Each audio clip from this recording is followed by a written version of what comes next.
So like myself, I'm rugged. I throw big shots. I come looking for that big shots. It's two kind of different styles. I feel that I got a lot more speed than what Lomachenko has. So. Look, it's an interesting fight, and styles make fights, but Devin doesn't have the edge, and you've got to go with that. So how would you fight Lomachenko? The jab is a tremendous jab. It's as much as you prepare, and obviously in the first fight he landed that jab quite well.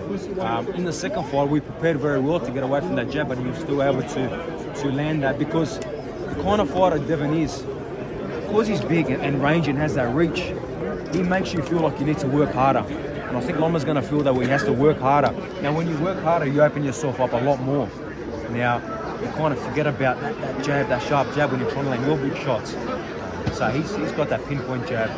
He's got that distance, great defense, and he's a very good fighter. George, I can't Lomachenko. Look, I think styles make fights. I think me and Lomachenko would be an unbelievable fight, a great fight. And regardless of what happens tomorrow, I'd love to have that fight with Lomachenko. We were scheduled to fight, so he's a big name still in Australia. I'm a massive name in Australia. We could still do 30, 40, 50,000 people in the stadium regardless of what happens tomorrow. The way I would fight Lomachenko is use my speed, use my angles as well, and try to be, relentless. I think he hates it when you got a rough and tough kind of guy, especially like myself. We saw it with Salido, we saw it with Lopez, able to keep him on the outside. I think that's one of the things too, keeping him on the outside. Now, Devin, I think, is going to keep him with that reach, definitely on the outside. If he does get on the inside, it becomes a more difficult fight. No, George, who do you think is more skillful between Devin and Lomachenko? Look, I haven't fought Lomachenko, but I've been in there with Devin. Very, very skilled fighter. The most skilled fighter I've ever been in there. And when you look at both guys, they both have great attributes, but I fought Devin, so I've got to go with that. Until I've fought Lomachenko, then I'll pick it up. George, I came. Shakur said that you turned down the fight. No, definitely. Look, you know me. Look at my track record. I'll fight any man living. Doesn't bother me. I had fought Teofimo Lopez, November 27th, Madison Square Garden, shocked the world, took all the belts. Instead of having a parade in Australia, tune up, whatever we could have done, it was there. There was 10 different names we could have. We went straight into a possible Lomachenko fight, couldn't do it. Devin Haney, twice. So my last fight with Devin Haney was October 16th. Within a year, less, 11 months, I fought 2 of the supposed 4 kings and another one, which obviously couldn't make the fight happen. So for me, I never turn down no fight. It's got to make sense. I've made enough money in this sport to pick and choose when I want to fight, when I feel great. Now, I'm not a silly man. If I was going to fight Shakur in April, that means I would have been having to be in proper camp in January. I've got 3 kids. I want to spend time with them. I was on holidays. He went through the list. Isaac Cruz. How many world titles he won? None. How much money he made? Not much. Zapata, same thing. How many titles you won? None. How much money he made? None. So not much at all anyway. So it came down to where it's like, no, it doesn't make sense for me. I'm on holidays. We have our own plans, and I got a job to do very soon. And then from there, it makes sense. Let's do it. Definitely, I'll fight any man. Speaking of Tio, how you see the fight with him and Josh Taylor? It's a very good fight. Again, styles make fights. I think Josh Taylor has the edge in that fight. He's a very good natural 140 pounder. But again, you can't write Tio off. He's a very good fighter himself. And again, it just depends. We haven't seen Tio since I did what I did to him. Look good at all. Questioning himself, the confidence, is it there?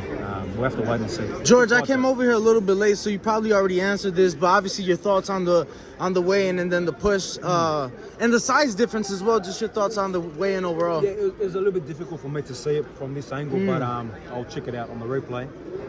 Look, they're both hyped up for the fight. They're both very excited for the fight. A lot at stake, and we're going to have to wait and see. Is it emotion? Is it just showing the, hey, I'm the champ? You think maybe he's trying to get in his head? Yeah, it could be that. Size-wise, obviously Haney's is much bigger, but again, Loma looks quite solid as well. So you spoke on the jab. Obviously, that was no surprise. What would you say was a surprise? You did 36 rounds with Haney. I'm sorry, 24. I'm sorry, 24 rounds with Haney. What would you say was a surprise or the biggest takeaway of the 2 fights? Look, he's just the defensive style that he has as well. He just makes you work so much extra. To land your shots. Maybe he gets a good shot up and I've got to try land 3 or 4. And he makes me miss and one might just glance and then he comes back again. He makes you work harder than what you usually work in the ring. You got to be extremely fit, and we saw in the first fight, but in the second fight, I came in tremendous condition. Body was in unbelievable condition, and yeah, unfortunately, it wasn't enough. But what a hell of a fight! That second fight, we've never seen Devin with a cut, blood in his mouth before, and I was able to do that. Obviously, I had my own cuts on my own face, but I love that. I'm a warrior. I love that. Some fans say that Devin is pillar fisted. He has no power. You've been in there with him twice, so tell us what his power is like. No, definitely not. He's got a very, very solid power. It's an explosive power. I was talking about this earlier today in another interview that power is different for every person. If I quickly jab you like that, without you noticing, it's going to hurt, right? Or you got that thumping power that really you feel. Devin's got that sharp power. Rate it from 1 to 10. I'm not rating it because at the end of the day, it's everyone's different. You know,